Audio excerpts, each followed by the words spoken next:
During my 9 years as a community corrections officer in the town of Kaitaia, I had a few dealings with heroin addicts, and I learned that they were the most difficult clients you could have. Um, First of all, their thinking was often flawed. I remember one guy, he was a giant of a man, and he was hopelessly addicted to heroin. He was on the methadone program. And I remember asking him one day if he had considered giving up drugs and coming clean. And his response was, no, no, the opposite, Mark. I think the way I feel when I'm stoned on heroin is perfect happiness. It's the way we're all supposed to be all the time. I'm not thinking of giving up.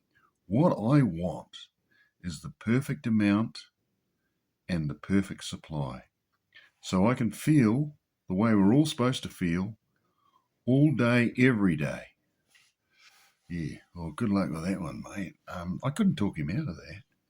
But the worst one I had was a guy who literally, in my opinion, got away with murder. Now, this guy, he was a small guy, and he had to report to me for some reason, I forget now, probably to do with heroin supply.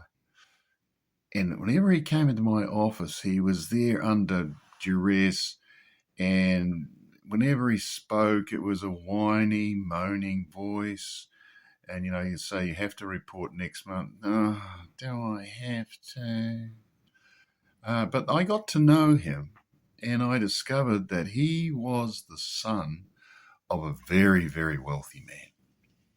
And he had a girlfriend too, which kind of surprised me. But when you consider the wealth that he had access to, it probably made sense because he had his own place, and he had more than enough to supply his income, and he was doing all right. Unfortunately for him, because he was a heroin addict, word got around, people got to know his address, and one guy, now I knew this guy from rugby, he was a good fella. He'd been in trouble with the court for drunk driving, usual stupid youthful indiscretions, but he was a good fella. Anyway, this guy decided he would go to this guy's place, better not use his name, and see if he could get some of his heroin. And he'd be able to sell it to junkies, make a few dollars on the side.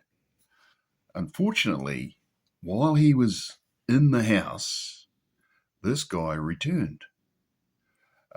And he had a gun, and he got that gun, and he shot this guy dead.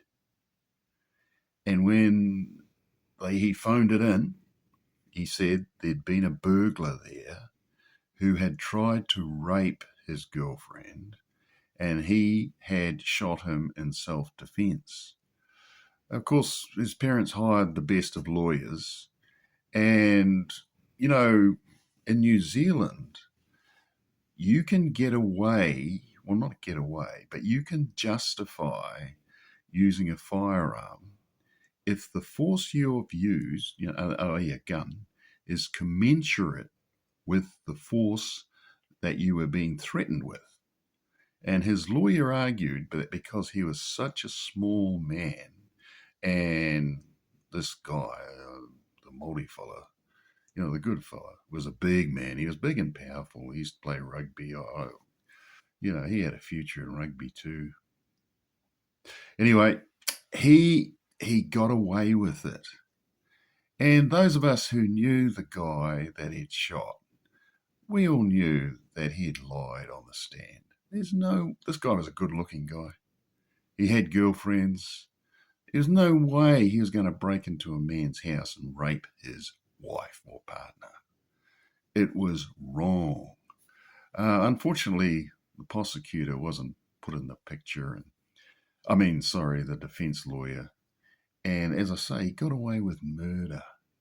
I'm not sure if he's still alive, but I've never forgotten that. And Yeah, sad.